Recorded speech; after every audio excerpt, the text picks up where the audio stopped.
Guys मैं बता दूं आप सभी को पवन सिंह जो है मुंबई की ट्रेन में जाते हुए दिखे, जैसे कि उनको देखते ही काफ़ी ज़्यादा भीड़ लग गई।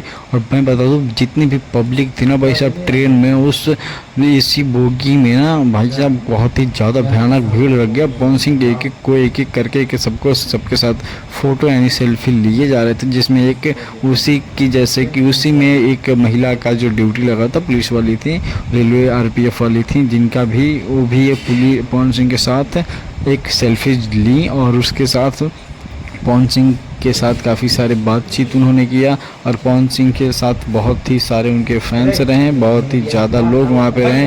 और बहुत ही तो गाइस अगर हमने चैनल को सब्सक्राइब नहीं किया तो प्लीज़ चैनल को सब्सक्राइब कर लीजिए। देखिए आगे क्या होता है क्या नहीं होता है। चलिए देखते हैं पूरी वीडियो।